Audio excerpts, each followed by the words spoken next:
Welcome to selfdiscoverymedia.com, where we discover the communities that are making a difference in the lives of others. Our self-discovery is something we are all making on our life's journey. Here you will find the people that will be your guidance, that will be your inspiration, that will be there for you in support on your journey of life. Do enjoy. Our next show is... Good morning, good afternoon, and good evening, everybody. Welcome back to another edition of Raising Our Gifted Children, right here on selfdiscoverymedia.com. I'm your host, Sarah Troy, and my guest today is Dr. Vermelle Greene. I just suddenly went blank there on how to pronounce it, but Vermelle Greene. She's written this wonderful book of Please Teach Me Like a Boy. She is a teacher, and she's been there for like 43 years, I believe it is. And this is her passion, this is her dedication about educating children. But one day a boy came up to her and said, the teacher seems to favor the girls. Please, could you teach me like a boy? And we're inclined to clump everybody together as one sex in a sense when it comes to education, but we know that we all individually learn in a different way, and we should kind of respect those learnings and not that, well, if you don't learn this way, then therefore you must be dumb. It's some people are artistic, some people learn by conversation, some people learn by the manual, and we need to respect the way people learn. And boys predominantly are actioners. They want to get into action, they want to participate, they want to kind of delve into something, not so kind of the book or the conversation. And we're not teaching our kids the way they learn, and the system has to change. And I think with our Forgotten Children series, a lot that comes to mind is our dysfunction of our young men out in society today is very much, I think, kind of rooted in the fact that we do not teach them how to be young men later, but we don't hear them, we don't listen to them, and we don't show them a path that they need to know educationally, spiritually, morally, or society. And so a lot has to change with the system, doesn't it, Vermelle? Yes, absolutely, absolutely. And as you said, unfortunately, our boys have been left behind. Mm-hmm. Yeah, yes. Why is that? Is it meant to be? I mean, you get this idea that, oh, boys are smarter than girls. Girls need more attention. And no, it's not nothing to do with the sex, is it? Although the sex it will learn in a different way, but it's got nothing to do with the brain matter, is it? Well, in fact, it does, Sarah. It does? Yes, if you were to look at brain scans, for example, up until maybe 30, 40 years ago, when all they could look at when they talked about brain research, all they could have were cadavers. But with the advent of MRIs and SPECT scans and brain imaging, they have seen that the brain definitely reacts in different things, male, female brains. Dr. Reuben Gur, who's out of the University of Pennsylvania, did a lot of research. Dr. Daniel Amen did research as well.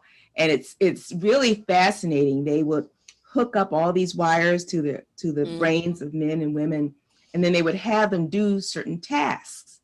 And certain parts of the brain would light up when doing certain things.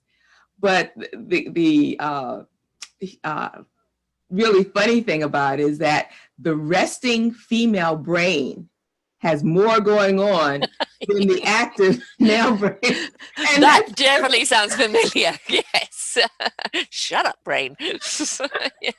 Well, for one thing, the male brain has this fantastic ability to go into a resting state. Mm-hmm.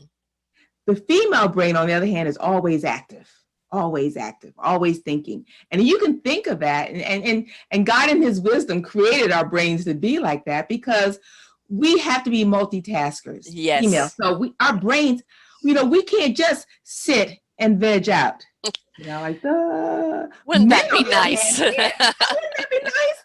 Men, on the other hand, and I tease my husband, There's a gentleman by the name of, oh my goodness, his name escapes me now. It'll come back. But he does a series and he talks about how men have something called, little compartments. And he says that men have a little compartment he calls a nothing box. There's nothing in it. And that's men's favorite box. And they'll go to their nothing box, with a drop of a hat. And I love that, because that's true. Yeah. But we can't do it. Women, we can't do that. We can't go into just a vegetative state and just sit and, our brains are always, what about the children? What about the bills? Then after this, I got to go to shopping. Yeah, there was a wonderful skit of a woman getting up off the couch. She said, well, I'm going to go to bed now. And she goes to the kitchen and she puts away everything. Then she makes lunch for the kids tomorrow. And then she makes sure the laundry's in. And then she makes sure this, like an hour later, she's about to get into bed. And you say, I thought you were going to bed. I was. We can't just simply go to bed. No. There's things that prepare for tomorrow. Yes. Where he just got up and said, I'm going to bed, and off he went. I thought of his name. It always comes back. Yes, it goes, it does. Yeah. His name is Mark Gungor.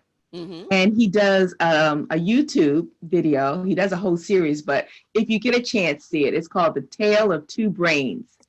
Mark Gungor, Gungor. It is a wonderful date night video. And I just wish I had known it when I first got married, because I just couldn't understand that my husband, as we're driving along mile after mile, not saying anything, and I would turn to him and say, what are you thinking? And he would look at me and go, nothing. Yeah, and mean it. When you say to us, what are we thinking? Nothing, it's a lie. You must be thinking about some woman. Yes. Also our kids, very much mimic their dads, right? So, and it's like,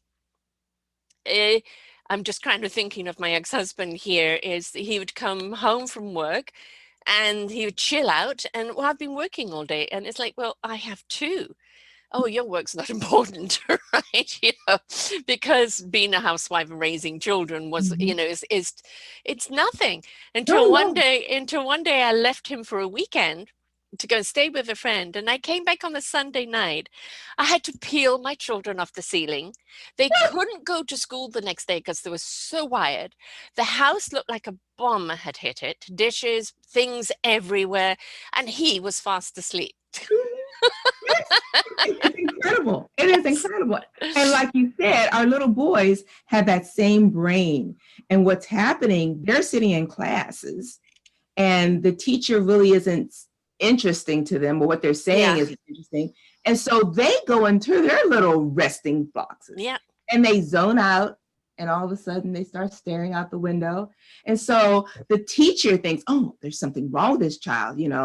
Maybe he needs medication, he needs stimulation, whatever. No, you just need to change your teaching style. Yes. My son had a wonderful teacher that had a bathtub in his classroom. He had a loft that was made out of a tree. And so, and he had these gummy bear things, and that if you finished your work satisfactory, you got to go and read either in the bathtub or in the loft, or you got gummy bear things that you could trade in later. And he would come in sometimes dressed as Einstein, or, come and dressed as something else. And my son loved him. Oh my because goodness. he was always inventive and engaging, and that's that we need to stimulate them, don't we? Absolutely. Teachers have to realize they're competing against video games. Yes. Internet and flashes. I think someone has quantified, just how many different scene changes there are just in a TV program, in a cartoon. Yes. And then so when you get up there and you want to be sage on the stage and just talk, monotoned, talk, not allowing them to move, not allowing them to get up. And boys are going to have their recess, whether you give them recess or not. But they're going to squirm and they're going to, bounce. They're going to pound on the table. They're going to bother their friend. They will do anything because biologically, their muscles just need to move. They are wired to move. And so when you have classrooms where the instructional strategies is just, I'm going to talk, you listen. That's not going to fly. Excuse me. There was a wonderful video of a guy, teacher, I think in Africa. I'm not quite sure where, but he gets his kids up dancing and kind of doing math equations or doing, letters or doing something else. And they're all out there dancing, the girls, the guys, and he's dancing along with them, and they're learning as they're dancing. So they're getting rid of, the excess energy, right? They're more likely to actually remember what they've just learned because they were excited about it, right? Absolutely. And he's got their attention.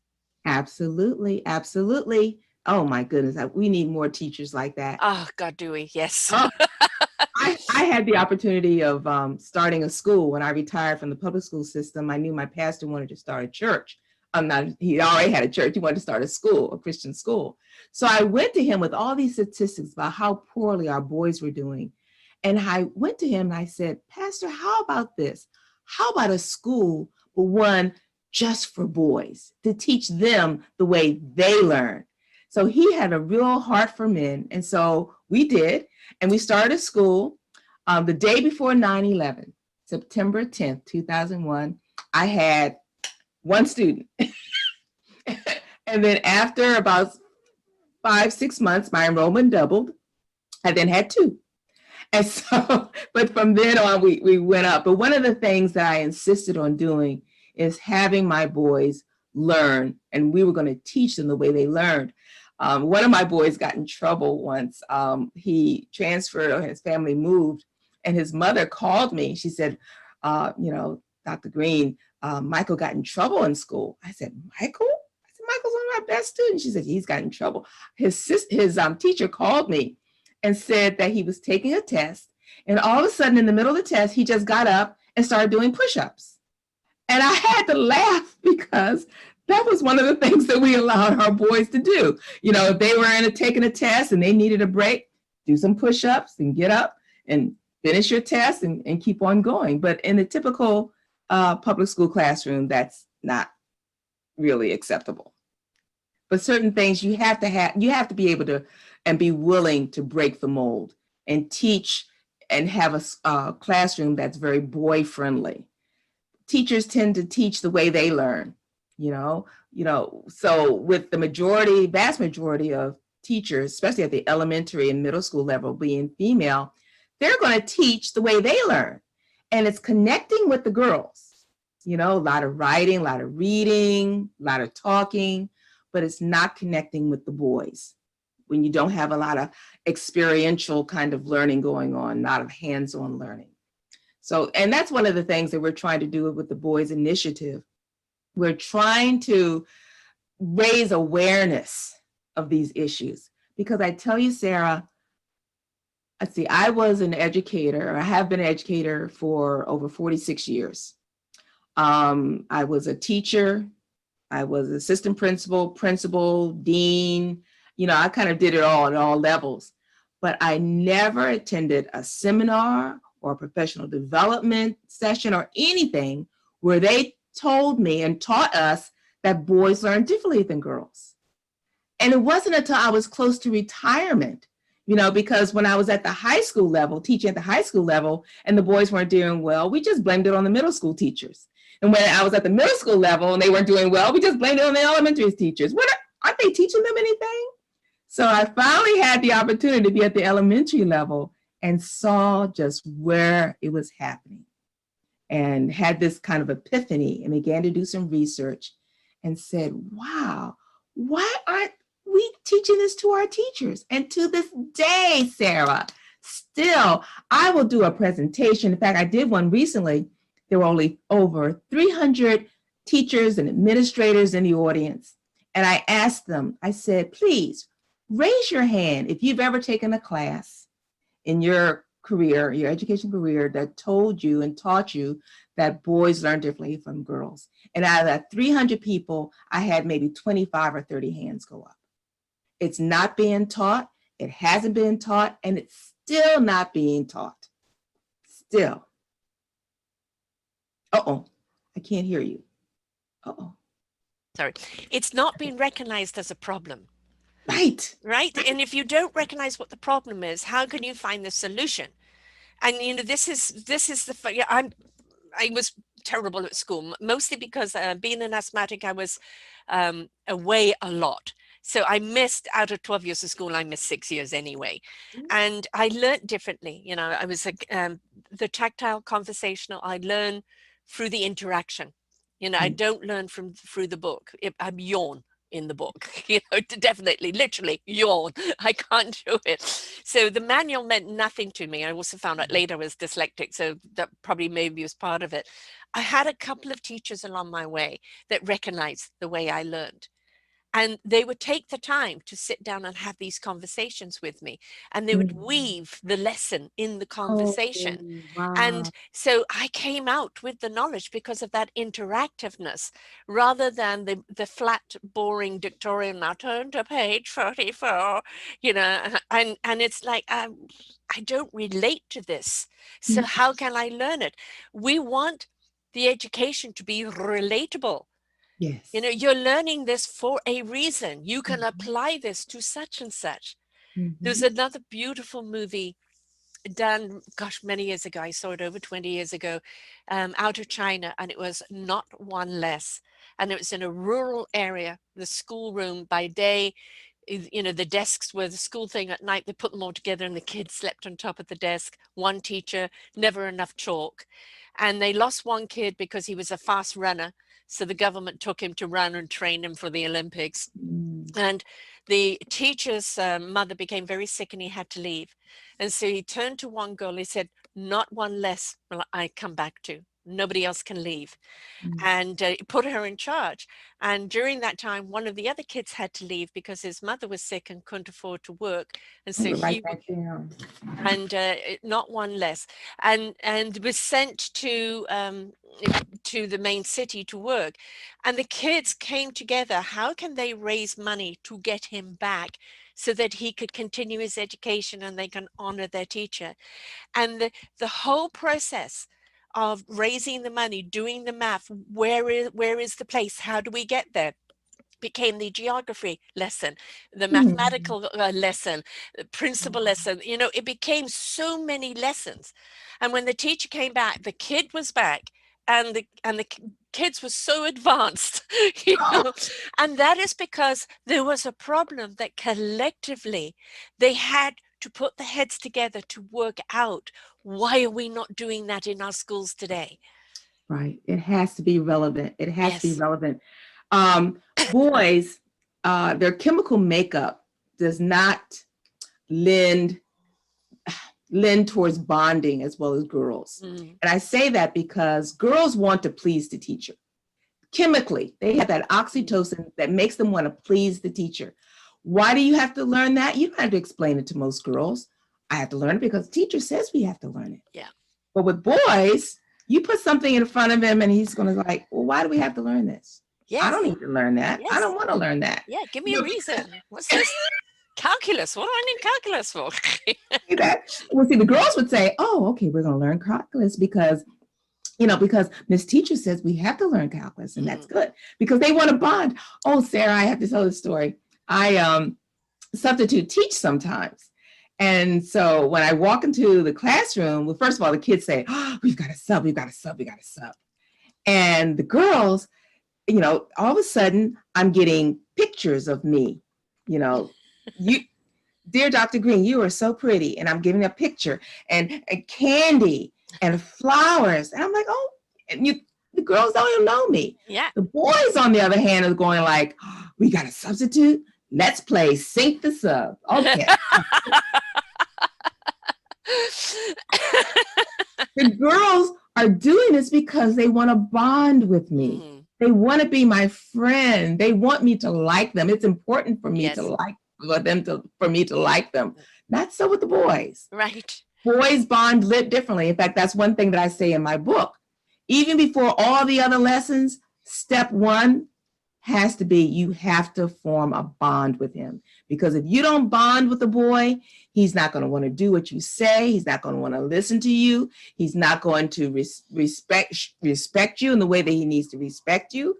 So you have to bond with them. And boys bond differently than girls. Yeah. Like I say, girls naturally want to bond with you. That oxytocin, they just want to be your friend. They want to touch, whatever. Boys, you bond with them differently.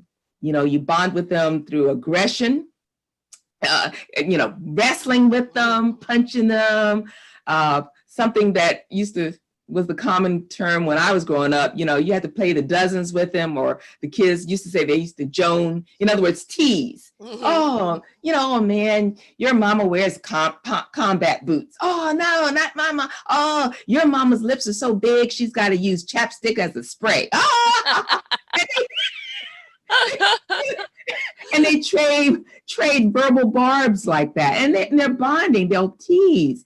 And really, for a teacher or a parent to bond with their son or bond with their student, they've got to bond the same way that boys bond with each other. Michael Greene calls it aggression nurturance. The wrestling and the tugging and the arm wrestling. A lot of times teachers go, oh, he's fighting with him, he's fighting. No, they're just saying hello, guys. It's kind of like in the wild, isn't it? Yes, exactly. Girls bond through, touching and talking with each other, and, through touch and hugging. They bond, like I said, naturally because of the oxytocin.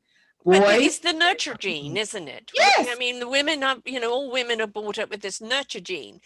And, with the guy, it's kind of more, the survival. Can I make it through break without somebody giving me a wedgie? Yeah. And as when they get to high school, then it's strutting their stuff, isn't it? It's like the pack. Who's the pack leader? And it becomes territorial. And, the alpha, everybody's, vying to be that alpha male. And very often can turn into that violence because you haven't allowed them to express themselves when they're young and know the boundaries, know when it's too far. And because you've suppressed that, now it's with, the hormones of a teenager, it's screaming and raging, but doesn't have any control. Yeah, that happens because, like you said, if you haven't done it when they were younger, and again, form those bonds, and then, I was a high school assistant principal, and I would have these, 17, 18-year-old men at that point, right. Seniors, and the parents would be telling me, oh, we just can't do a thing with him. I said, oh, I guess not, because when he was 9 or 10, acting this way, you thought it was cute and you just didn't do anything. I said, you can't change him now. Right. And it's sad. It's heartbreaking that so many parents have lost control of their sons, especially. Yes. And, it doesn't help, the glorification of the gangster, I had somebody on the other day who, at the age of 7 in Belfast, watched somebody being shot and die in front of him and calling out for his mother. And it changed his life. And then his surrogate mother died and he was put into care. And then from one care home to the next, and he went into crime. And at one point, Britain's biggest criminal, and 20 years in jail. And now what he's doing is, completely the opposite. And it was because this child was never given stability, never given the love that he needed, never felt that he counted. It was just like somebody taking care of him, or, taking care of everyone else and ignoring him. And, outside the door was the vultures waiting for the people who feel lost and detached and waiting to suck them up. And it happens anywhere in the world. And if we don't prepare our children, when they're young, and show them how to express themselves, how to stand up for themselves without violence, they're going to become victims later on, aren't they? Yes, they will. And especially our girls. Our girls crave male attention. Mm-hmm. And when they don't receive that from their fathers, just like, as you were saying, the boys, if they're not getting that role model in a father or a male figure, then they are going to seek out whoever can. And it's, in the case of many of our boys, it's gangs. You know, they're Yes. looking for that camaraderie. They're looking for Yeah. that A male place to support. belong. Yeah. Yes, yes. And with our girls, you know, that's why so many, you know, our unwed births are skyrocketing. You've got all these little girls who are going out. They don't have a dad at home, or they're being ignored by their dad, or maybe that, you know, the dad is away or whatever. And so they're seeking that male companionship and that male affection. And the boys, you know, they will give affection for sex, and she'll give sex for affection. Yes. And unfortunately, you know, her heart is destroyed. Her heart is broken because she's bonded with this young man. Yeah. This young man whose oxytocin levels were really up there when he was trying to woo her have now plummeted. So he's not interested anymore. And she's wondering, you know, it's been 5 days, he hasn't called me. And, you know, and it's just terrible. And, you know, I remember my dad, in fact, he passed away about a year ago. And he was, in fact, he was my stepfather. He wasn't even my biological father. He was my stepfather from age 4. But one thing he did, he made my sister and me feel so special. He used to tell us, you know, when we dressed up, wow, you sure look cute. And oh, let me give you a hug. Oh, I love you, baby. You know, you just, and so, you know, our self-esteem was just like, and so any young man who came along saying, hey, baby, I get hey, baby from my daddy. I don't have to listen to you, you know. My daddy tells me I look nice. I don't have to run after you so to have somebody tell me I'm nice. And so fathers are so important. And that's another reason for our children, especially our Black children. Fatherlessness. You know, unfortunately, there's a segment in the population in America who keeps saying the problems with our Black boys or our Black people is white supremacy. White supremacy is like down low on the list. Number 1 is fatherlessness. Number 2 is substandard education. Number 3 will be illiteracy. So, you know, our people have been here for hundreds of years. We've dealt with this white supremacy, Jim Crow, whatever, but we have survived. We have survived. And the part that's really helped us to survive is our faith. Our faith. In fact, that was step 2 in my book. After you bond with a boy, you have to lead him to a faith. And as a Christian, I say a faith in Jesus Christ, because they need to know that there's something greater than they are. They need to realize that. It's you know, having, you know, God, or somebody calls it God, universe, or spirit, whichever you choose to look at it as, having that source in your life is always your conscious barometer, isn't it? It's your compassion barometer. It is the always knowing that you're not alone. That's some, you know, some source of energy is always loving you and always there for you. And it's also your generator. So that connection, you know, I think an awful lot of people that step into some form of violence of any kind, the true violence very often is the people that are in so much pain, they're in so much hate, they're so longing to love, but they don't know how.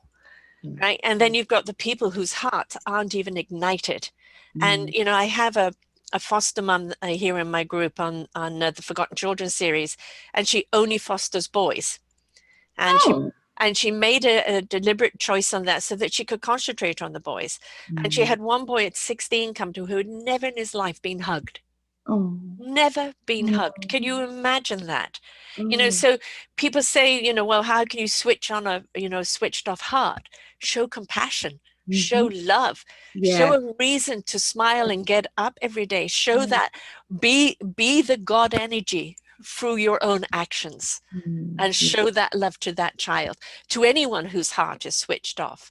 It's up to them if they choose to switch it on. But if you go in and give them the right atmosphere to switch it on in trust, in real compassion, then there's a reason for it to switch back on. Yes, yes, yes.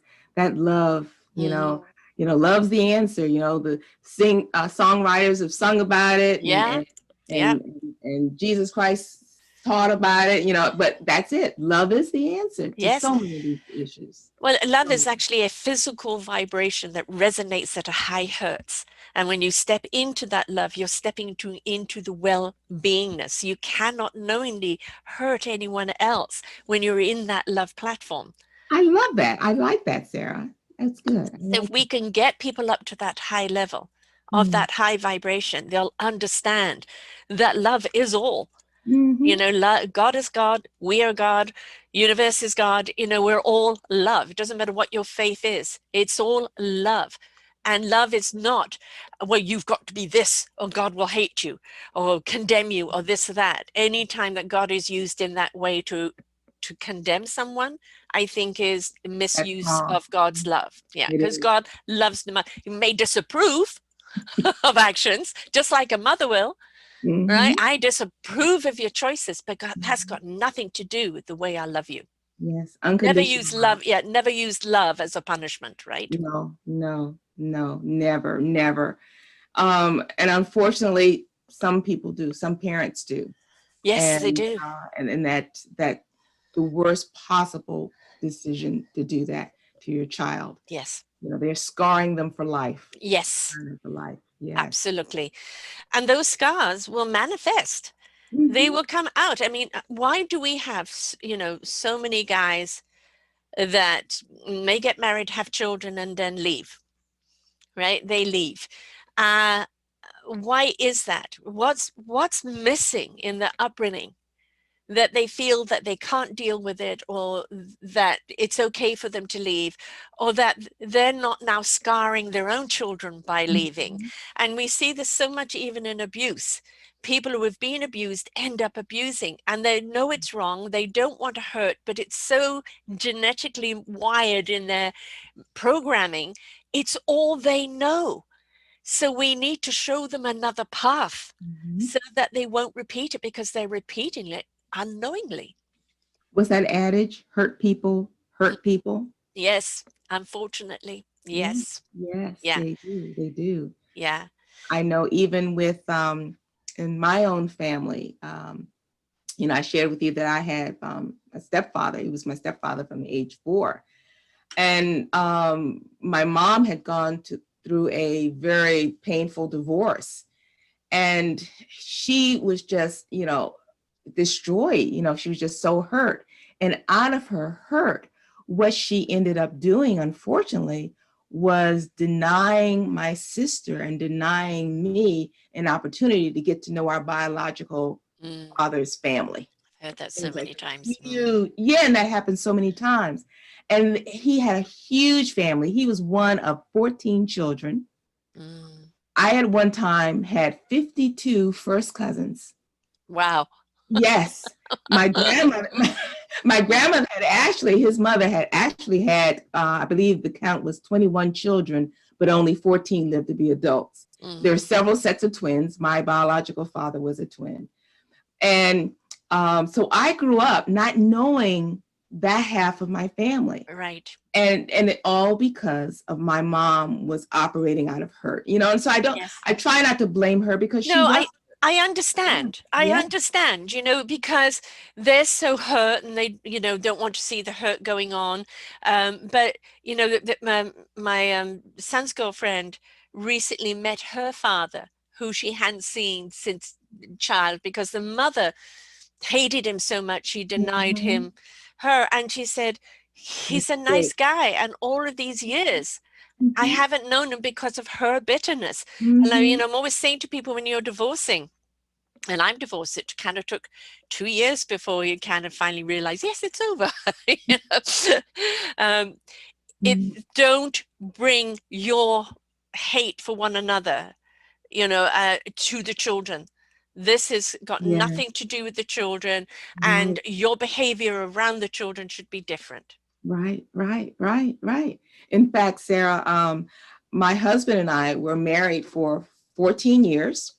And we were divorced. And we were divorced and separated for 5.5 years. And then we remarried. Mm-hmm. And so we've been remarried now for over 28 years. So Wonderful.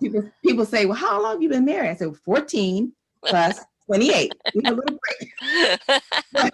But having gone through what I did as a child, I made sure that when we were divorced, my children, I never talked badly about him in front of them or to them. I never denied them the ability or the opportunities to spend time with him, Right. to go out, I because of what I had gone through. Mm-hmm. Because parents don't realize that the children, you don't have to tell, if the parent, or if the offending parent is a scoundrel, you don't have to tell the children. God, no. They enough, know. they'll find out themselves. They know. You don't have to tell them. And you berating the parent, that's half of your child. Yes. So they're saying, well, then if they're terrible, if they're a louse, then I must be a louse too. So, and you grow up not resenting the parent you couldn't see, but you grow up resenting the parent that denied you that opportunity. Yes. So even now, my sister and I have to work through a kind of bitterness toward my mom. Mm-hmm. We're just now getting to know my biological family, and wonderful people. Yes. And you imagine, the extension family would have been a village of being there for each other, and it is so sad, I told my kids, actually it was my kids that told me to divorce. They said, come on, it's time. And, and I said to my kids, whatever relationship I have with your dad, and I didn't want to go down the lawyer's way. I didn't want to go anywhere. It was just take your time, let him see it for himself. And when the time is right, then you go, it's time, isn't it? Then, then just keep it as peaceful as possible. But I said to my kids, your relationship with your father is your relationship. I'm not asking you to take sides. Right. I love you. He loves you. We're both going to show our love in a different way. So whatever relationship you have with your dad is of your making. I'm not going to interfere. And we both walked our daughter down the aisle 2 years ago yesterday. Oh, wonderful. And we see each other now and again, at family or group meetings and things like that. So it's been 20 years that we've been apart and we've both got on with our lives. But it's thank you very much for 3 beautiful children. Mm-hmm. And so be grateful for what you did get out of it, and let go of the things that you didn't. Lesson learned. Yes. Well, that's so important that you still have that relationship, that very amicable relationship between the two of you. That's so important. Why the kids pick up the bitterness. Mm-hmm. Now, when we were going through our extreme rough time, my son ended up being the mediator. And, and that's why he said, come on, you guys, never going to fix this. You're so wrong for each other. It's time for the divorce. The kids, were, like all in, I concur, because they didn't want to live in that atmosphere anymore. Right. And I was staying for the children. And it was like, no, we're fine. We've got you. We've got each other. We're fine. And we've got to listen to our children. We've got to let them have a voice. Yeah. We can't hide things from them. We can't be dishonest. But we also need to show our own vulnerability and give them a chance to step up and be there for us as well. Yes. That's one facet also of the Boys Initiative, that we offer resources for families. And hopefully, families that visit our website, check out those resources and see just some of the things that we've been talking about, the importance of maintaining that communication, even despite the divorce, making sure that the children are not blamed or allowing them to blame themselves. Yeah. They're not put in the middle. They're not in the middle of a tug of war, because, that's just damaging the children, and it's not hurting the spouses. No. And what happens with those damaged children? Damaged adults, bad decision making. Hurt people. It's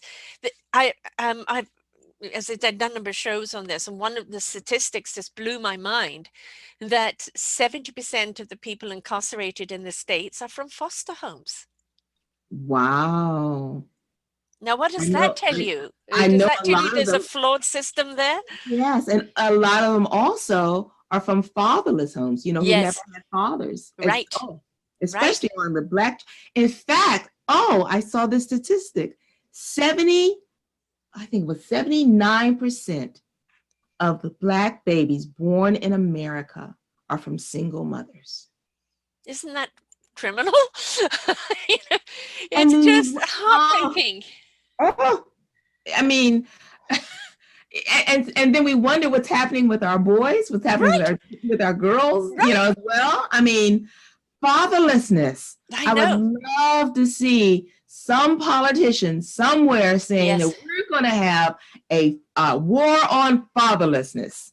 right. We got a Yeah, war on poverty and a war on drugs. How about a war on fatherlessness? In fact, if you do that war on fatherlessness, you wouldn't have to do the war on poverty because you'd have a no, stay at home. You wouldn't have to do right. the war on drugs because Yeah, you've got stability there in the home. yes. You can cut out all the other wars, and hit that because that is so key. That is so key. Put the time, the money, and the investment in helping families who are going through hard times stay Yes, together. Even yes. if there is a divorce, a friendly one where both mother and father are still very much in the picture. Mhm. If we don't invest in the family as a whole, we end up with broken kids, broken society, and we're going around and around on hamster wheel, repeating the same old mistake because we're not being able to get off and go in a different direction. And that direction is stop taking children away from their families unless they're totally abusive. Start helping the parents who are having difficulty to stay together, to get a job, to get off drugs, to do whatever it is they need to do so the family can stay together in a unit. Stop taking a child out and just plonking them over there in another abusive foster home, and that's all that they go through. So yes, the system is broken in education. It's broken in our foster system. It's broken as a society. Amen, sister. Amen. Yeah. I mean, it's and to me, it's so easily solvable. To Yes. me, I don't. Maybe I'm just Hey, being hey, hey, wait. naive. Women's common sense. Yeah, oh, yes. Yes. Roll up our sleeves. Common sense. Let the common sense rule. Yes, yes, yes. And these women, I remember, in the heyday of feminism when they were saying, "Oh, we don't need a man," whatever. And I'm like, shut up. Yes, Yes. we do. Yes. Yes, Yes. we do. Yes, we just need No. the right man, but we also Yes. have to be the right woman. And this Yes. is the thing, is that we're always, it's one of my favorite sayings, almost every show, is as you're pointing fingers at people, there's three pointing back at you. Yeah. You're blaming the system, you're blaming the education, you're blaming the government, you're blaming the man, you're blaming this, you're blaming that. Where's your Mhm. accountability, Yes. right? Yes. And before you go out seeking love from someone else to define you, define yourself. Mm. Find that love within yourself, for Mhm. yourself, for Yes. who you are, your meaningful purpose. Let yourself be abundant and your cup runneth over, and you will attract the right vibrational love to you. Yes. Don't look for love to come to you to fulfill you or to Yes. define you or to, complete you. Complete yourself. Mm.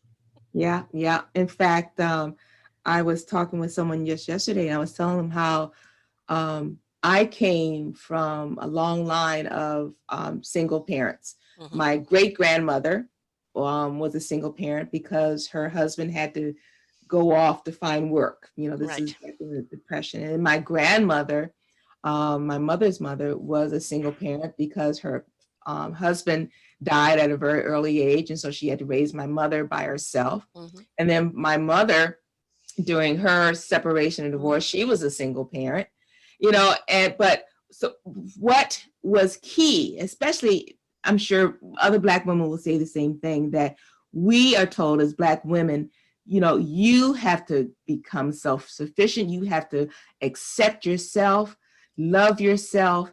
be able to support yourself.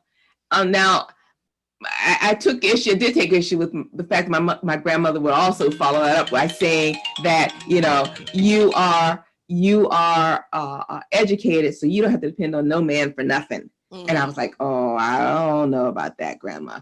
But the part about being self-sufficient and loving myself and having a good self-esteem, yes, absolutely. Yes. I mean, look, we all want a partner in our lives. Yes. No matter who we are, we all want to have somebody to share our lives with. As I said, I had one little relationship in the last 20 years. Otherwise, I've been single for now for quite a number of years. And they would say, well, don't you want to date? Don't you want to do that? And I said, my life is very fulfilling. Yes. I'm very immersed in the work that I do. I love it. I've got my children. I've got my family. I don't need someone in my life to make my life better, but it would be nice to have someone in my life to share those good times with, right? And that's the important thing is, why do you want someone in your life? And what is it that you're looking to replace that you haven't been able to do for yourself? Mm-hmm. Yes, that's true. That's true. There was a theologian, and I can't remember his name, but he used to always say that we have a God-shaped hole in our soul, in our spirit. And we try to fill that with other things, with relationships, with money, with sex, with drugs. But really, it comes to really having a relationship with the Lord, with God, and we're not going to be fulfilled until we have that. And unfortunately, so many people haven't gotten that fulfillment, and they're still out there seeking. And some of them are our age, Sarah, and they still haven't. Oh, I know. I've interviewed them. I know. And it's whether you're Christian, whatever your faith is, we need a faith. We need to understand that this is a human vessel having a spiritual experience. And the spirit is also having a human experience. And the more we allow, for me, I'm a knowingness person. So, when the soul speaks to the gut in that, I don't know why I know, but I know the truth. It resonates with your heart in that truth. It goes to your spirit into action, and your mind will know what it needs to know when you need to know it. That is the divine knowingness. That's an old-fashioned term, Sarah. I know. Our grandparents used to say, I know it in my knower. Yeah, I know. I know it in my knower. I'm known as the knowingness woman. It's guided me. I counseled my teachers when I was young. I had no idea what I was saying to them, right? Or, where these words came from. Is this that they needed to know something and it came through me. I was being guided. That was my divine gift to share. We've all got a divine gift to share. What we're here to do is discover what that gift is, how to use it, our own meaningful purpose, and how to share it. Because we're here to be of service to one another. And I think that's something that's missing so much in our youth today, is that they don't feel attached to anything. They don't understand service. They don't understand gratitude. Right? Wow. And these are lessons that need to be taught very, very young, so they can appreciate all that they do have. And when they don't have something, don't get into despair and go, I've still got me and my abilities. So whatever I've lost, I can gain back or gain in another way. Absolutely. Courage. Just those good old-fashioned character virtues that they used to teach for years and years and years. And then, I guess maybe in the late 1960s, early 1970s, they started saying that teaching character virtues is passé. And remember values clarification? Remember that movement? Yeah. Oh, what a disaster. That children are automatically born with the values that they need. And they just need to discover their inner goodness that's in all children. And I said, well, the fool that wrote that either never had children, never read the Bible. My children, I never had to sit them down and teach them how to lie. I didn't have to teach them how to be selfish. It just naturally. But you do have to teach children those character virtues that you know and I know they need: how to be respectful, how to be honest, how to be trustworthy, how to be courageous. You know, How to be those are the, empathic, you know? yes, Yes. yes, how to be compassionate. Yes, you know, you have to teach your children that. And if you allow them just to discover their own inner goodness and their own values, hogwash. But you know what? Some of the chief proponents of values clarification, they wrote another book and they apologized. They said, Yes. we were wrong. And I was Yes. like, yes, unfortunately, we've got generations. Yes, exactly. of But children. the thing about your children, you know, is they're in discovery from the second they're born. They're Mhm. sponges absorbing everything around them, vibrationally, physically, emotionally, visually, touch, everything. If we do not teach them kindness, caring, consideration, respect, gratitude, we are allowing our children to grow up to be narcissistic because Yes. they're still in that zone of me, myself, and I and my Mhm. survival, right? And there is Absolutely. a very big poster child out there in America right now that is the poster child for narcissism. And when you've got somebody that is so utterly obsessed by their own self, and it doesn't matter who else suffers for it, it becomes extremely dangerous. But out of every narcissist, if you break it down, inside there is an inner child just longing to be loved, longing to be enough, looking for that approval. They didn't get it. They didn't get that moral compass or that Mhm. compassion compass. And this is who they are today, self-obsessed people that Yes. are running the country. It's a big warning flag, right? You know, Yeah. teach your children kindness, caring, consideration, Absolutely. respect, Absolutely. value, and love. You can't Mm, love them enough, as far as I'm mm-mm, concerned. mm-mm, mm-mm. And unfortunately, even today, there has been some movement in teaching, or we call character education, but we went for so long telling teachers, no, you can't impose your values upon your children. Right. You can't, you know, just because it's important for you to be honest doesn't mean it's important for them to be honest. No, you can't do this. And teachers had done this. This was the job of teachers for, you know, hundreds and hundreds of Yeah. years. That was your job, to teach the children the morals of the society. Yes. So then when that whole values clarification nonsense came on, you know, and you know, they said, no, you have to have hands off. You know, you can't impose. And I was becoming a new teacher by that time, 1974. Mhm. And I remember one of the first books I purchased for myself was a values clarification book. And it had different exercises in it. For example, different activities. For example, they had something called the lifeboat exercise. And you say, okay, you've got 10 people in a lifeboat, but you only have food for 5 of the people. You know, and they say, well, you've got a priest, you've got a prostitute, you've got a football player, you've got a doctor, you know, things like Yeah. that. And they say, okay, discover among yourselves, discuss among yourselves, who is it that should be put out of the lifeboat?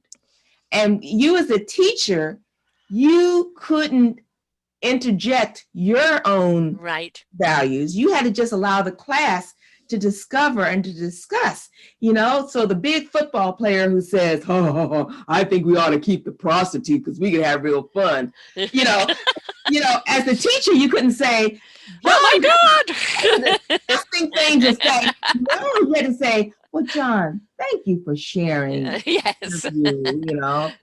Next, anyone else? No. But so values clarification was like, you know, and it was a whole situational ethics kind of thing that Yes. our kids became immersed in, you know. Is it wrong to steal? No, it's not wrong to steal if you have something that I want. Or, you know, if I'm hungry and I go in the store and I see some candy, it's not wrong for me to steal, you know, because of the situation that I'm in. And this whole situational ethics has Yes. just, oh, it's just harmed our children, harmed our Yeah.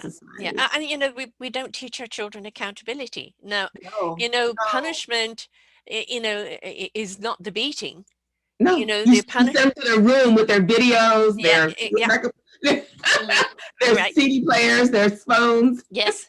It is, what I used to do is I was a nanny when I first came here, and what I used to do when a kid would play up, when we're playing, it would be, you're in the corner, but you're facing us.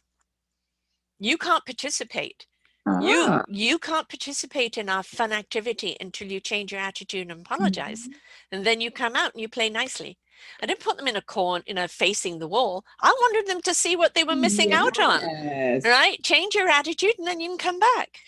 Excellent, excellent. That's like when I had my school, an all boys school, uh, for recess, you never want to have them just sit Right? because they got to get that energy. So the whole point of them being punished during recess was just that they couldn't play with everyone else. Right. So they had to just walk the circumference of the field as they looked inside the field and saw all the boys Right. playing, football and whatever, but they were walking, but they couldn't associate with them. They couldn't participate. And that's an excellent strategy. I have to pass that on to my daughters.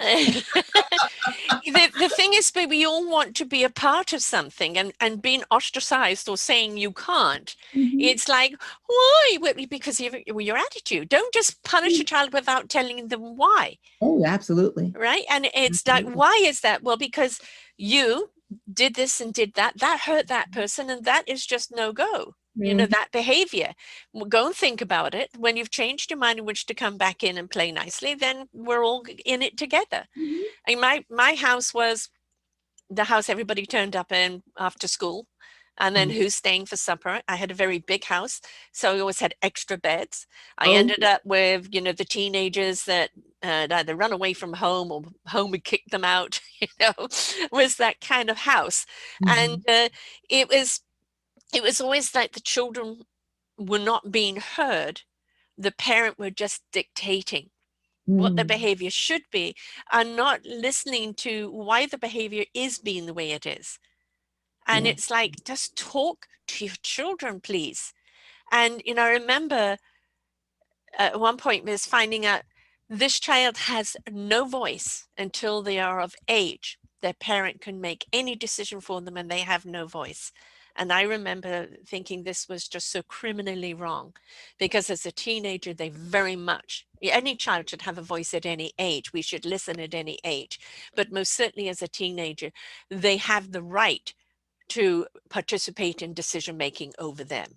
Yes, yes, yes. There is a time and a place early on for the spankings. Yes.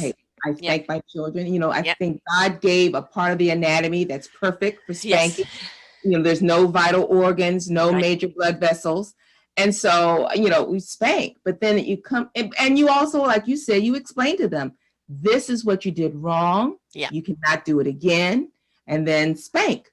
Yeah. Now, but as they get older, you have to be a little bit more creative with the Right. punishment, and you have to be able to talk more.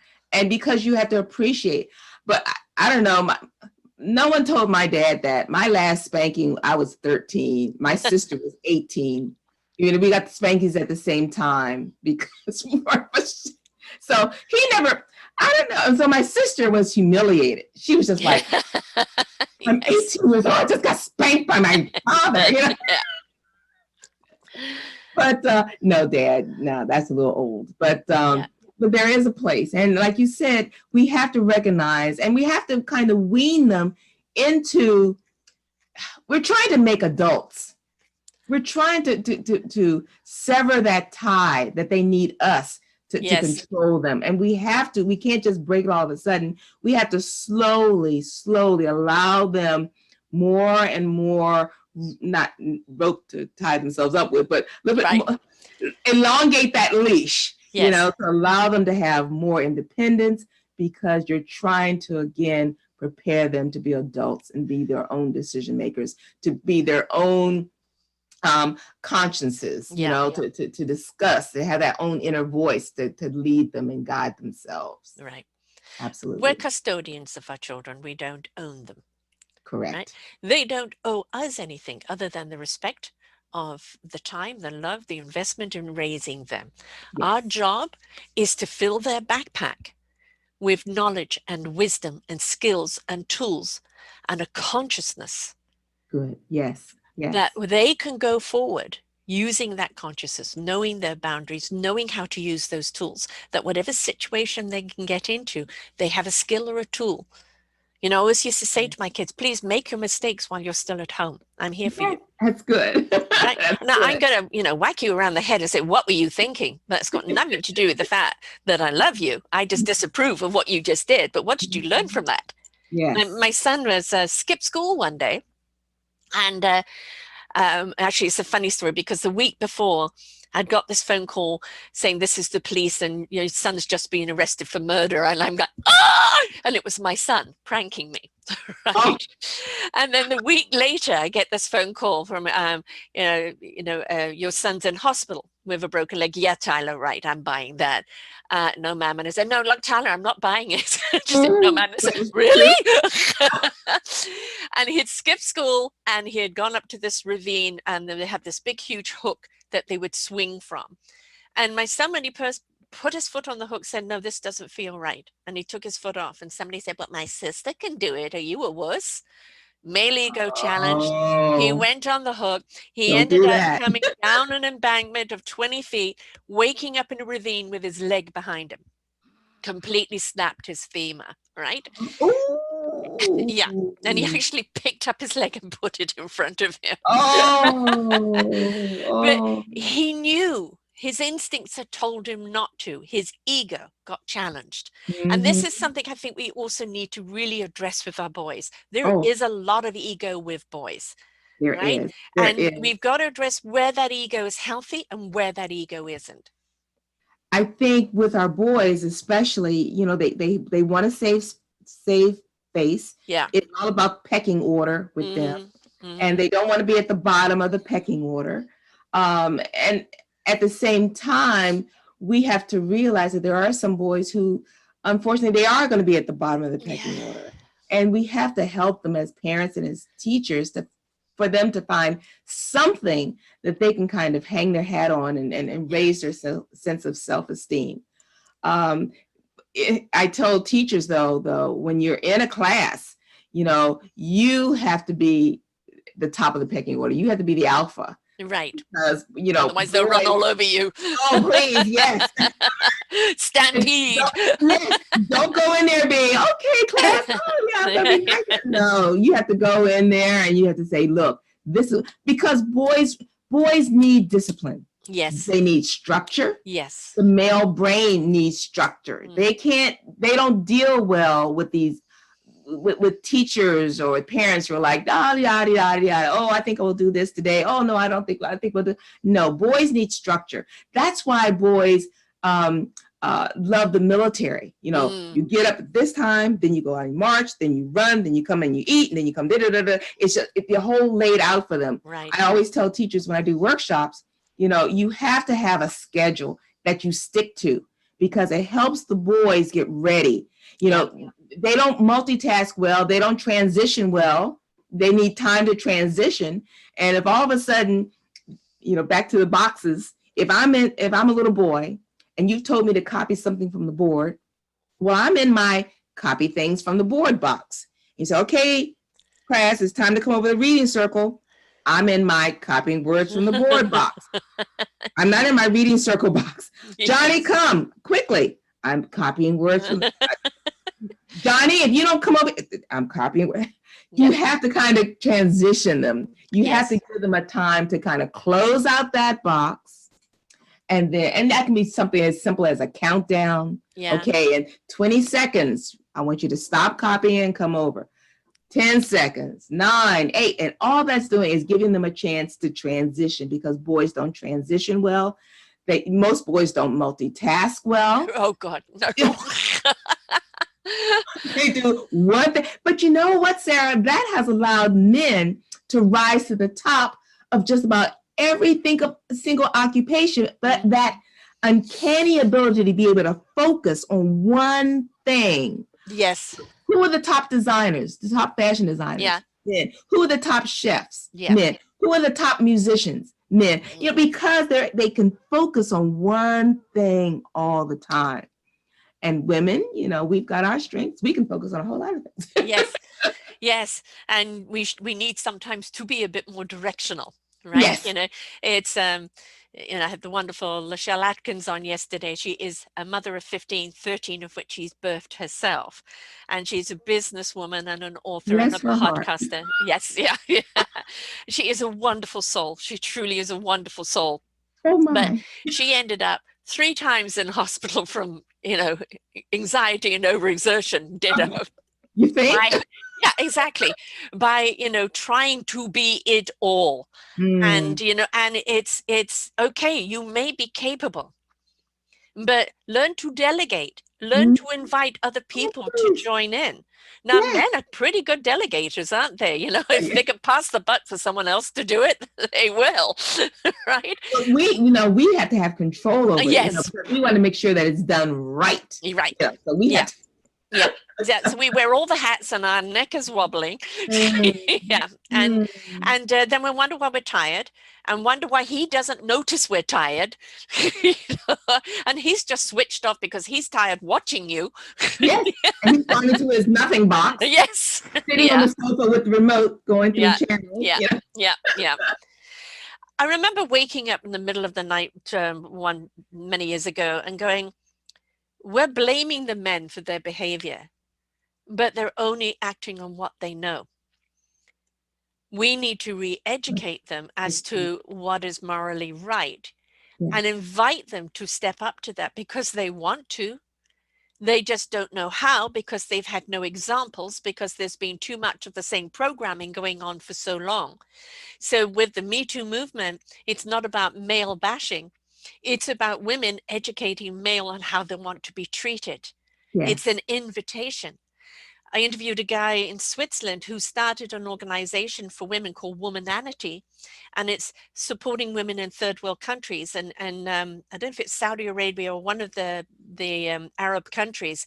He started a radio station for women to speak to women. And he said, I'm disappointed. There's only 40% men that listen. And I go, you've got 40% Arab men listening to women talk about What? women's That's concerns. amazing. That is triumph. That's triumph because they want to know how to please the women. They want to know how to please their sisters and their mothers. They want to know how to behave, but nobody's teaching them. Mm-mm. They haven't been taught. They haven't No. been taught how No. to treat a woman. No. With my school, my all boys school, someone once approached me and said, "Oh, you've got this for the boys. When are you going to do something for the girls?"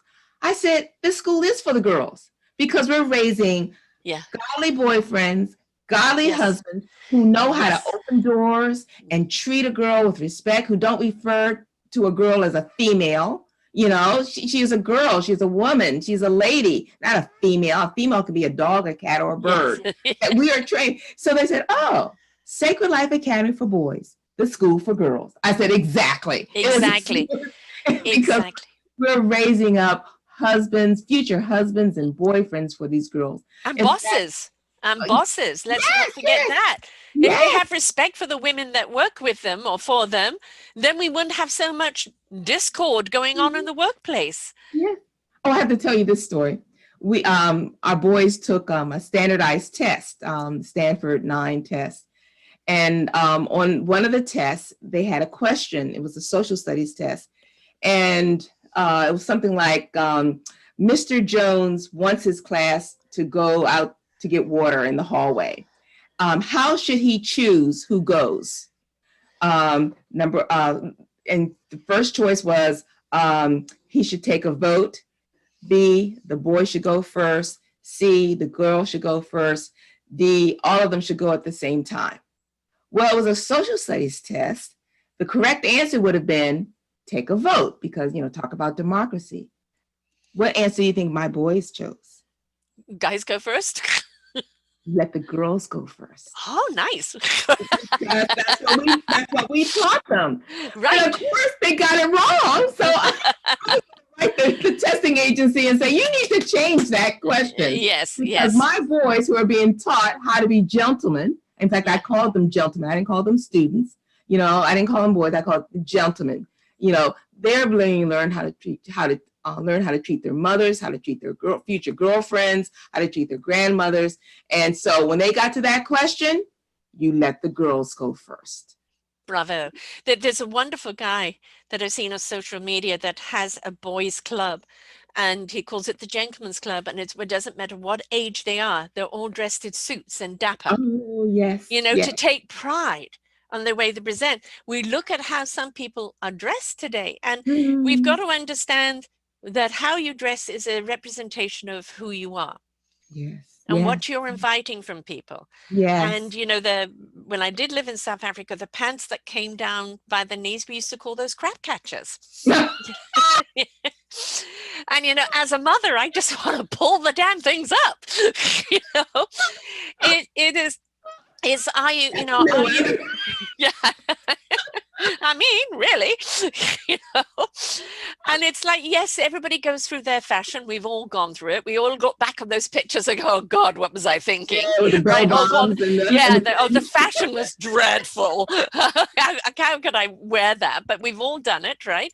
Um, but it's at some point, you are a representation of who you are. Where is the gentleman inside of you? Where are you representing that gentleman? Because Absolutely. women absolutely love a gentleman. Oh, yes, yes, yes, yes. And my boys were always rewarded because their uniform was a shirt, dress shirt, tie. And when we went out on field trips, they wore a blazer with it. And, you know, people would stop because my school was all African American, all Black boys. And so you see all these young Black boys walking along with their shirts, suits, their blazers and shirts and ties, you know, and no sneakers. You know, they had to have dress shoes, dress slacks. And people would stop and just look and say, wow, look at that. And they'd come up to them and say, gosh, you gentlemen look wonderful. Yeah. And of course, they just swelled with pride. And I would tell them, yes. I said, see, guys, see? Yeah. See, now that's why, you know, Dr. Greene's always after you. You know, you got to dress this way. I said, because people, even though it's not fair, people will judge you first by how you look before they even get a chance to know what a wonderful person you are inside.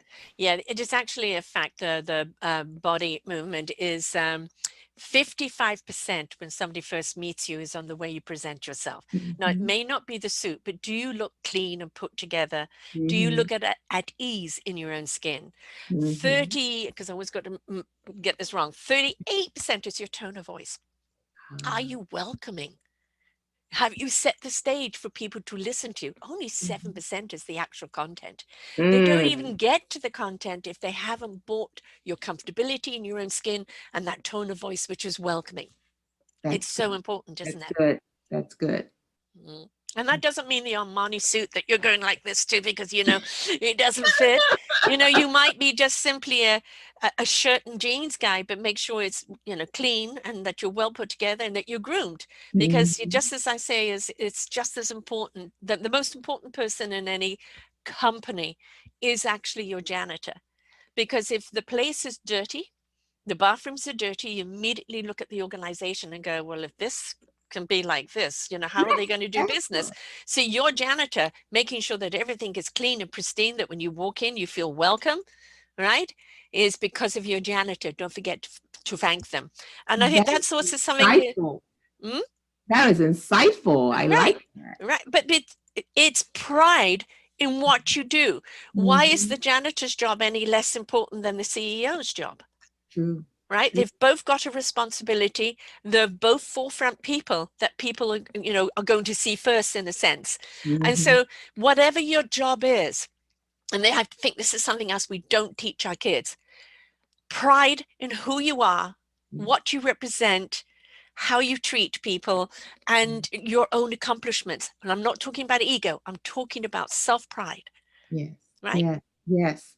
Self-pride in your accomplishments and self-pride in your abilities. Yes. And how you can contribute to society and contribute to others and help others. Yeah. You know, unfortunately, I read on this was some years ago, it was talking about the self-esteem of, especially, and this was about American children. They said the self-esteem of American children, you know, is off the charts, but their academic ability was a whole lot less. Yes. You know, they felt good about themselves.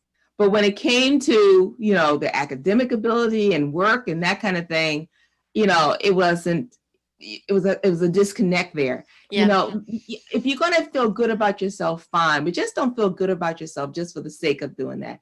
Have some pride about yourself. Have some pride in what you do and what you've accomplished. Yes. And step out. I mean, there isn't anything for me.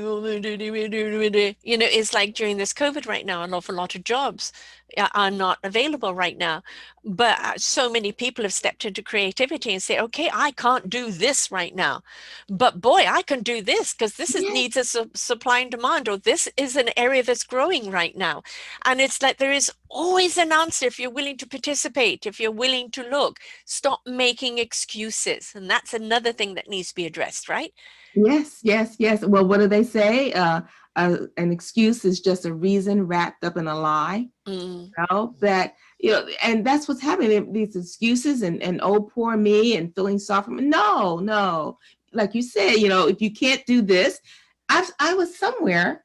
I think I was at a store or a restaurant or something, hiring. They are hiring. So even though I'm an engineer and I lost my contract, hey, to support myself and support my family, I'll go work at that grocery store. I'll go work, in that restaurant. Right. Because it's important. And it's important for boys, especially. Yes. They've got to work. They've got to work. Yes, yes. Otherwise, they don't. Yeah, they don't. Women can always find something to do, volunteer this and that. But the men, yeah.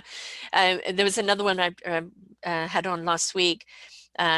Beginning of COVID, her husband left, and she had 7 children. And her job. They had a business together, and he took the business with them. And she said, "What am I going to do now?" And she and her daughter came up with a brilliant idea of the resume reel, of doing a resume in a video. So people can see you, they can hear you, they can engage with you, you can tell them all about you, because we know the pieces of paper hardly ever get looked at, right? So this is a brilliant idea. So she didn't kind of sit down and cry. It was like, I've got 7 kids here to support, and talk to her kids about it. And they've put this wonderful program together, which is something that makes sense, because with everything being so digital nowadays, brilliant to have your resume on a reel, right? So they do it for other people. Yes. Oh, yes. Yes. Help them put a resume reel together that they can send out to various people, which I think is a great idea. Wow. Out of necessity, chose to be creative, chose to look at another direction instead of, oh, why woe is me, Good. And that's why I love my country. I love America so much because, it's not so much of, who, whose parent, who is your parent, or whose child you are, but you can work, you can be creative, you can be. Yes, opportunities are there. Yes. And the land of, and it truly is a land of opportunity. Yeah. I think that's what really riles me, if you will allow me to just get on my soapbox. Yes, go ahead. I'll join you. These millionaire athletes going around talking about, oh, this country is terrible, this country is racist, this country. I said, wait a minute, you earn millions and millions of dollars. Where else on this planet could you be and be a millionaire? Where else? And so I love my country, God bless America. I'm red, white, and blue. That I bleed red, white, and blue. And I love this country because nowhere else on this planet have Black people been able to excel the way that they have in this country. And I know it's not perfect. There are no perfect countries. No. And there are no perfect governments. But I believe, in deference to Canada, I'm sorry, but I believe that our country has to be the best in the world. And it really upsets me when I see people who have prospered in this country, right, and prospered because of how this country operates, but yet wants to turn around and trash it. To me, that's just unconscionable. I mean, I'm going to dive you into the Black Lives Matter, and I may take flack for this, but I'm saying all lives matter, but what we're talking about is Black rights matter. We're talking about the rights of the Black person to be equal, to be unfearful of being able to walk down the street without being attacked by the police or profiled or anything else. I've known many, many Black women, and the stories that they tell me, and it's wrong. But here we have very much the Aboriginal or very much the Asian, because this is what's dominant here in Canada, and my children are half Asian. All right, and so when the COVID came out and it's from China, the attack would be on the Asians, as if the person walking down, there was an old person with a walker walking down the street, and this woman came out of her way to trip her up and make her fall just because she was Asian. What? And yeah. Oh. And the thing is, this kind of hate rhetoric that we're seeing right now, and the division of color and the division of sexes and the division of equality, really, quite honestly, is, where the faith needs to come back into play, is that we are all God's children, and he made us on all sorts for a reason. And there is no one that is sublime over the other, and that we're only good when we come together as a human race and understand that our color and our culture is part of the ingredient in that dish. Yes. That's what makes the dish so exciting. And it's not one better over the other. And I think, again, back to common sense and respect and gratitude and love, let's just all step up and be a little kinder to ourselves and to each other, and get off this whole bandwagon of hate, division, discord. It never, ever, ever creates anything. It only destroys. I get really annoyed with movements that kind of hijack the civil rights movement.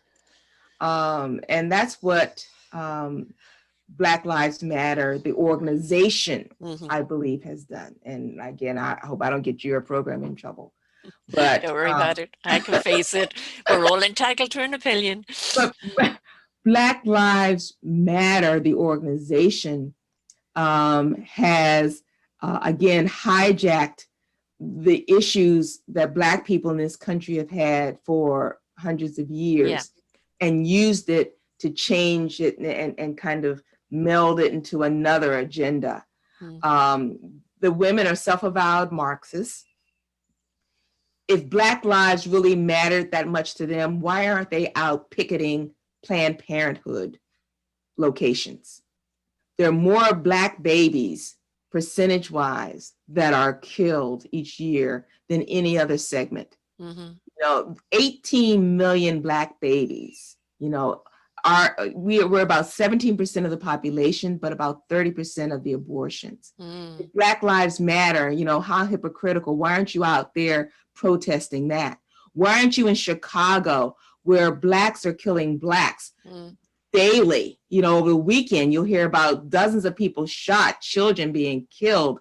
Why aren't you in Chicago protesting that? Yeah. They said on their website, they've since taken it down, but on their website, they were against the nuclear family. What were we just talking about? Right. Yes. Yes. I mean, that's what is destroying Black families. The fact that we don't have nuclear families with a father and a mother raising children together. So yes, of course, Black lives matter. All lives matter. White lives matter. Red lives matter. All lives matter. Don't take the struggles of our Black people and use it for these political motives. We are not Marxists. We're not communists. And for them to want to subvert the democracy that has allowed us to get to the level that we are. No, we're not there yet. No. But we're getting there. We've gone a lot farther. When I was growing up, I can remember having to go to the bathroom and pulling into a gas station, but couldn't use it because on the door it said white only. Yes. That's racism. Yes. Racism is when your father goes into this new development to the sales office wanting to buy a house for his family, and he's told, "I'm sorry, sir, we don't sell to Negroes." Right. That's racism. Yes. The children now today, these young people, they don't know what racism is. To them, racism is someone kind of looking at them and rolling their eyes. To me, oh, you're racist. Or please. Yeah, exactly. I don't know what racism Yeah. is. And you know what, when, I know that this all kind of came out of, George and the police brutality. And, the thing about the police brutality, yes, they target Black people more than anything else. And, just another Black person was killed yesterday.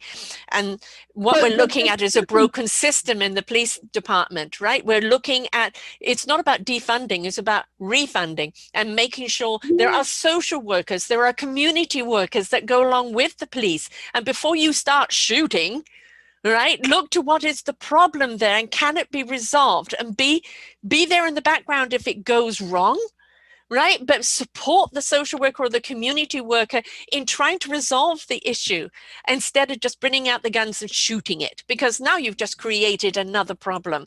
So the refunding of the police and incorporating more societal and community members there to serve them as a whole, instead of just because they become very militant. That's the problem. But at the same time, Sarah, the incident that happened yesterday, and these policemen, God love them. If someone's breaking into my house, I'm not going to call a bank robber. I'm not going to call a rapist. I'm going to call a policeman.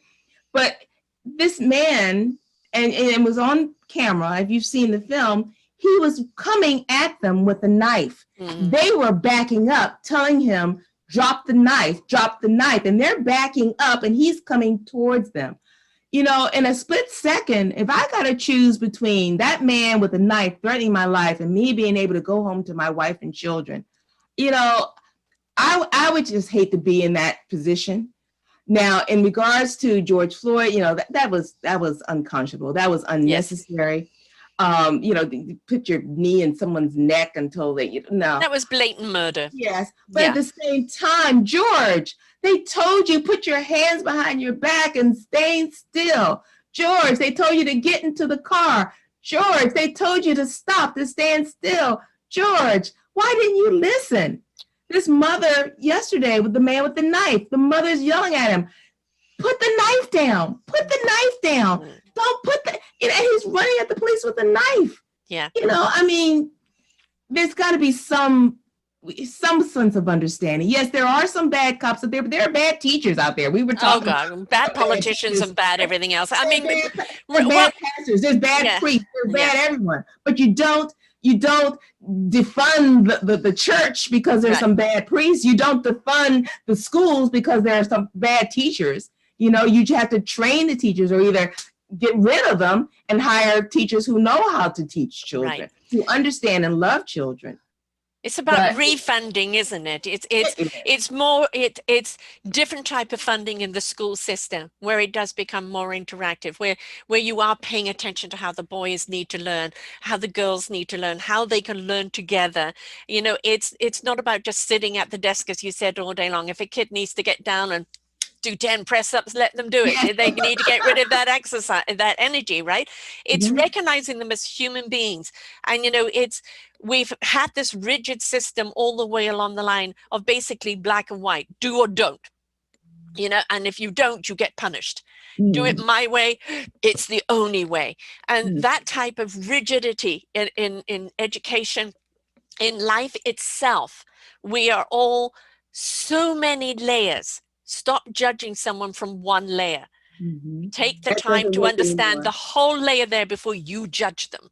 Yes, that doesn't work anymore. It used to be that way. You could be that way with children, 100 years ago. But the children of 2020, you can't know. But 100 years ago, how many kids were actually going to school? That's true. That's true. And look at how many kids we're going to school now. And let's look at the technology that's there. Our kids are so much more technical savvy than the teachers that are teaching them. And technology, what you're learning today is already obsolete. There's something else that's already there. And we've got to adjust to the times, because we know, especially through this COVID, how digital we have gone. And if our children are not learning that digital, how to use it mindfully, properly, in a way that they don't get sucked into the computer, and that's all it is, that they learn how to use it as a tool to interact with life. If we don't adjust, to the times and what their future is. Mhm. We're meant to be preparing them for their future, not ours. Our time's over in that sense. It's their future. So we need to do everything we need to do to prepare them for their future and the moral compass that they're going to need in their future. Yes, yes. Unfortunately, this digital learning, Sarah, for our boys, it's not working. It's Unless they're not a working. nerd. Because, and I used to tell my boys, hey, a nerd will someday sign your paycheck. So that's, yes, exactly.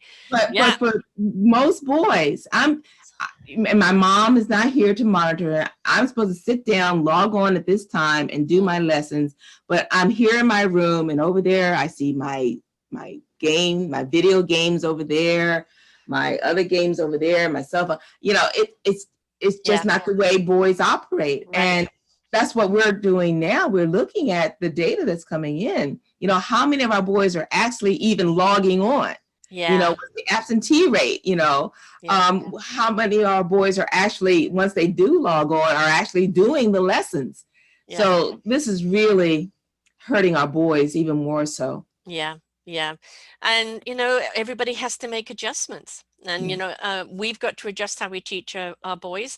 Our boys has to also adjust to, these are the challenges of your times right now. But what you learn in these challenges will hold you in steadfast for your future, because who knows what you're going to have to face down the road. Absolutely, absolutely. And that's what we're trying to do with the Boys Initiative, even though a lot of our resources right now are for the adults in the lives of boys. I'm thinking it's coming to me just as I'm talking to you. We need to have segments of our website and segments of our organization that's geared to our little boys as well. In fact, my sister, when I wrote my book, she said, well, when are you going to write one for the boys, for themselves, that a parent could give their son and have him realize that, wait a minute, you mean there's nothing wrong with me because I can't sit still for more than 15 minutes? Yeah. You mean there's nothing wrong with me? The fact that, I don't like to read stories about Little House on the Prairie or Cinderella. There's nothing wrong with me that, I like to color in just black and blues and browns. There's nothing wrong with me, and so I thought, oh, okay, that's a thought. So perhaps in the Boys Initiative, we ought to have a segment of our website for the little boys. Thank you, Sarah. Short, precise, graphic videos. Yes. Videos, right?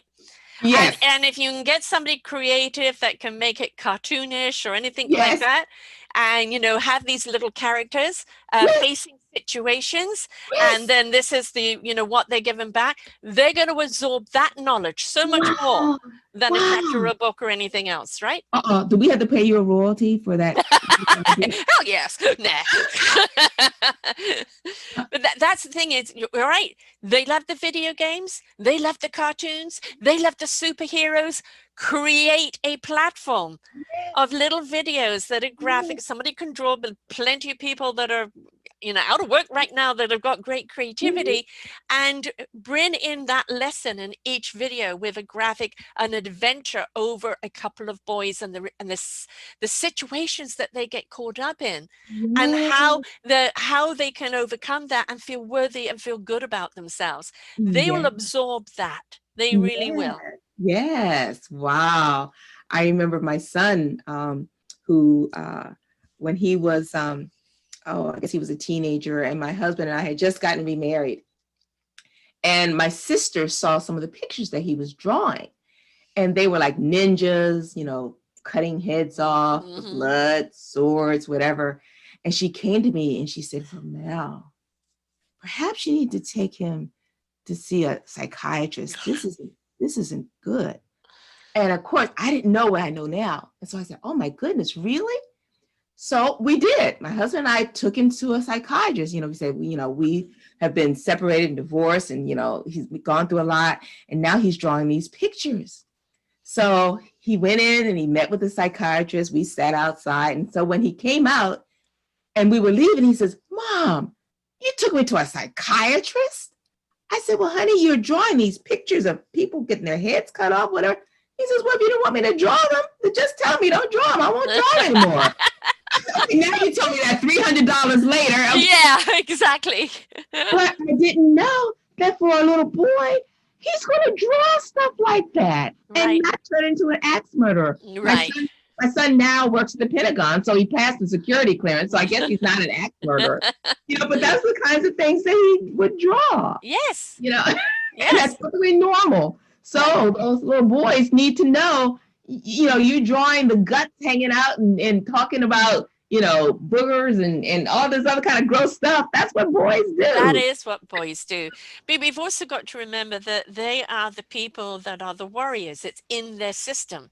Yes. They're always True. fighting for something. Yes. We as the women are the peacemakers. We're Yes. always trying to bring nurturing and harmony to the situation. The boys are all out there, with I'm going to defend you. Yes. Or I'm going to fight. And Yes. we glorify veterans, and respect to Yes. veterans. I interview many of them on my veteran show. Mm-hmm. And if we could stop glorifying war, if we could stop glorifying the killing of each other, if we could stop glorifying it and look at there's different ways to defend your honor, your family's honor, the people that you love, there's different ways of doing it rather than a gun or a weapon. And that the greatest weapon you can have is your tongue and how you speak and how you use it.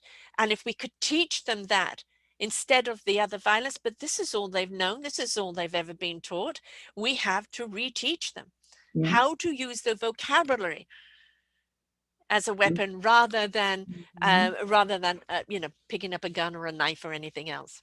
Unfortunately, Sarah, they've been trying to do this for thousands of years, and I don't know. Hey, I don't give up.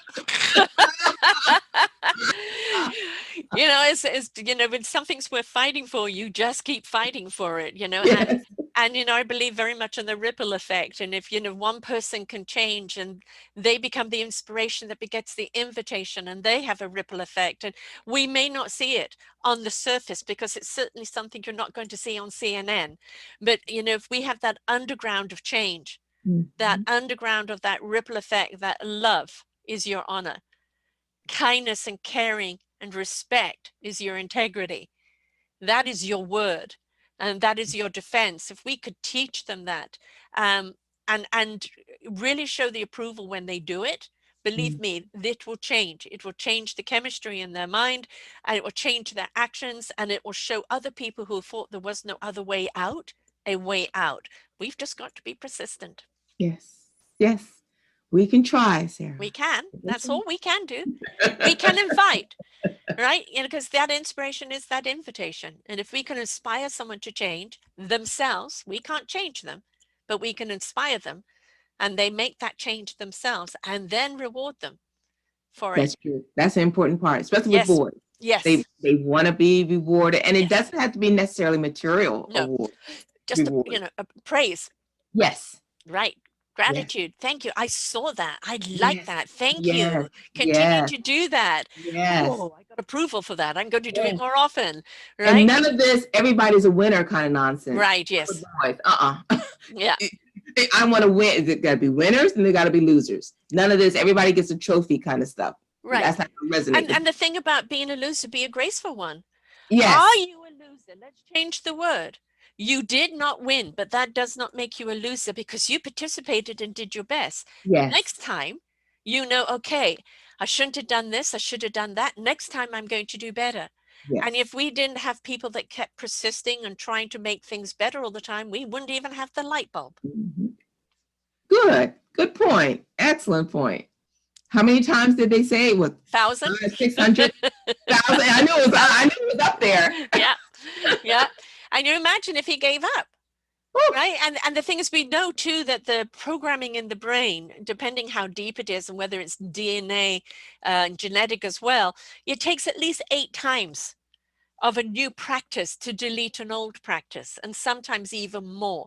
So the more that you are being repetitive on the good behavior and the more you're rewarding that good behavior, the more that good behavior is going to turn into practice, and will also start deleting some of the old programs in there on its own. So we've just got to be persistent. That was the whole premise behind educating for character Yes. education. Yes. When schools had their character education programs, before it was just kind of fluffed off, is that was an important part. We taught the character virtues, and yet we also had a system of rewards in Right. there as well. Yes, we had some consequences too, unpleasant Yeah. consequences if they did not. But at the same time, we did. And people say, well, you're just rewarding them for doing what they're supposed to do. I said, no, until we can get it ingrained in them, we're going to reward them. It's called acknowledgement. Yes. I acknowledge what they did. Yes. The reward is in that acknowledgement, right? Yes. And we Yes. all want to know that what we're doing counts. Yes. And I tell people who say that, I said, well, how many times would you continue to go to your job if you did not know that on Friday you were going to get a paycheck? Right. I mean, come on, Yes. Yes. we all need our incentives. Yes. And we all want to, to know that that we do, that what we're doing is making a difference, a positive difference, and to have that verification, you know, um, is the validation that what we're doing or who we're being is right, is the right path. And it Mhm. encourages to continue on that path. But if we ignore it, and if we don't acknowledge it, or we dismiss it, then they're going to go, well, this doesn't work. I'm just going to go back Yeah. to my old ways. Yeah. What's good of Yeah. doing it? Hey. Yeah. Yeah. So it's up to us. So your book, if you'd like to show it again and tell us exactly where people can get it, and Yeah. also how people get hold of you and the initiative. Oh, absolutely. First of all, the Boys Initiative is theboysinitiative.org. We also have a Twitter account and Facebook account that you can also see on our website, theboysinitiative.org. My book, Please Teach Me Like I'm a Boy, 10 Steps to His Success in School and in Life. It's available on Amazon, Barnes and Noble. In fact, I think anywhere where good books are sold, you can get that. My contact information is on the inside of the book. My email is visionconcepts@comcast.net. Visionconcepts@comcast.net. And also in regards to contacting me, I also do workshops for teachers. Right now, my workshops are virtual, but I really enjoy doing that. And I'm looking forward to being able to get out and back into the schools and working with teachers. So many of our teachers don't know what this book teaches. The fact that boys learn differently than girls, and this is how you can help. They're wondering, why aren't our boys excelling? Why are they doing so poorly and academically and behaviorally? This book will try to help you in that respect. And if we don't invest in our boys, their behavior in every aspect of their life is not going to be good, and the way they treat women is not going to be good. And we want to change that system, and how we change that system is to change the way we treat and educate our boys right from the word go. Absolutely. Absolutely. No woman wants to marry a man or have a man in her life who is uneducated, who can't provide for himself, let alone for her and a family. Yes. So education is the key. Yes. Yes. And it's not just an education academically. It's an education, spiritually, morally, character, the caringness. We know that a man who cares, that shows kindness and consideration and goes out of the way, is the sexiest man alive. Oh, right? don't you know it, sis? Oh, absolutely. Somebody that, steps out of thinking about themselves to think about others. And in that kindness, we love as women. We love because we're nurturers. Yes. And we love to see that nurture in our men. Mm-hmm. And yes, we all have gone for the bad guy somewhere along the line, the bad boy. And it's because they, seem daring and sexy, and because we want to tame them. Good luck with that. You say, oh, well, once I get him, once we marry, I'll be able to shape him and mold him yes. I want him to be. No, it ain't gonna happen, darling. It's gonna happen. And the thing is, there's the bad boy, and there's the bad boy. And you know what you don't want is the bad boy that just really, you know, has, I mean, again, I've interviewed so many people who have had horrific things happen to them growing up. Mm. You know, the sexual abuse, the violence, the Mm. neglect, you name it. And they went down their path, the roller coaster of self-discovery and self-abuse and abuse everywhere else, until they finally came to that crossroads of their own self-awareness, their own self-love. And now they're out there doing wonderful things for other people to try and change the system that broke them. And that's the thing, is that even if you've had hard times, even if you've struggled, what we're here for is discover our strength, discover our courage, discover how much ability we really do have, to discover their meaningful purpose, to step up in that light and be of service to one another, because that's truly what humanity is about.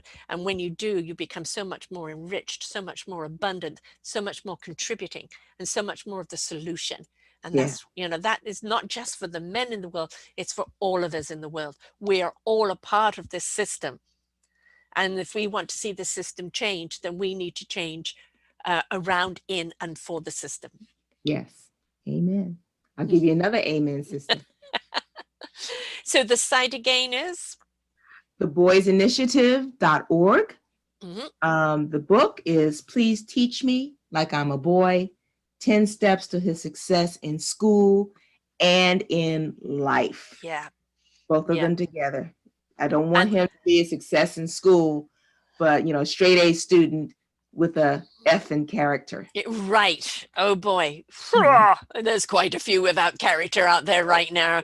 And you know, it's I don't care how intelligent you tell me you are, unless I see compassion in that intelligence, and then as far as I'm concerned, you're dumb. So it's time really for all of us as a human race to step up and raise that frequency and that vibration into love and kindness, because we know that is the creativeness, that's the solution, that is where the harmony is, and that is where we need to go as a human race, isn't it? Yes, absolutely, absolutely. We're going to have to change. We're going to have to change, or we're going to perish. Yes. We're going to perish. Oh boy, are we. I mean, we don't have to wait for aliens to come and destruct us. We're No, doing a no. very good job of ourselves, right? Yeah. Yeah. You know, the rest of the universe is just sitting back and go, okay, what's happening next? You know? Say, where's everybody? You know? Yeah. Yeah, I say that, you know, with this year, if somebody had written a script and said in 2020, there's going to be a pandemic, and there's going to be this, and there's going to be that, and there's going to be this, and they'll say, no way, man, nobody would ever believe all of this could happen in 1 year. And here we are. Right? Oh, my word. But what a test of character. What a test of who we are as a human nation. What a test of our compassion, our love, and our abilities. And if this is the invitation to rise up to it, right? Be the change we seek. Yes, absolutely. So let's start with our boys. Let's give them all the tools and skills and love and encouragement they need, so they will make better fathers, better brothers, better sons, and better bosses, and just be better human beings in their life. You know, we don't want to throw them away because life was not there for them. We want to show them how we can be there for them, so that they can be the best fruits of life that we can pick. Absolutely. Absolutely. We have to give them that moral basis, that moral foundation, because boys without that moral foundation have the potential to do great harm. Yes, so they certainly do. That's why we must, you know, there's no answer, but we must. Yeah. Yes. Again, we've created this problem, right? And so now we need to create the solution, and we need to do this because we cannot have any more broken human beings in this world. All right. So before we have to fix them, let's empower them. Yes. So they don't have to be fixed. They can fix themselves. I like that. Thank you so much, love. We've gone quite over on time. I don't care. There was so much information here, and so much to share.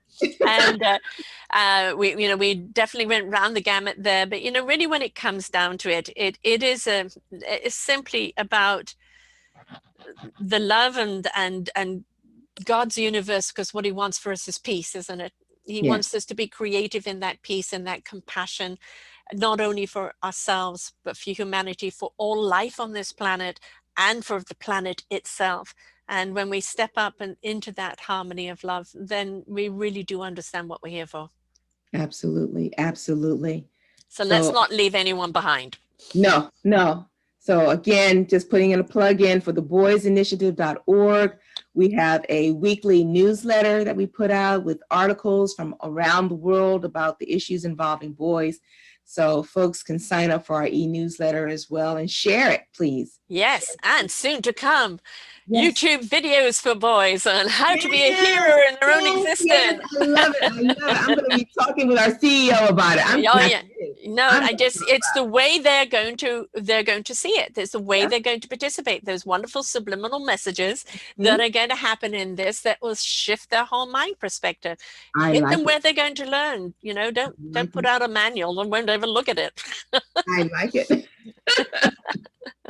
All right, lover. Thank you so much for being here with us today. And thank you for inviting me. This has been a joy. My pleasure. My ditto, absolute joy. So folks, remember, you know, while you're passing judgment on the adult, look back to who they are as the children and how we have misstepped and not taught them well, and to your own sons. You know, it's time to stop pushing this and that on them and start listening to them, and really don't forget that loving arm around them is important at any age. No matter if they go, ooh, it doesn't matter. They all love that loving hug. They all need it. We do too. And that's what makes everything else keep going around. So keep the love alive. Until next time, bye for now.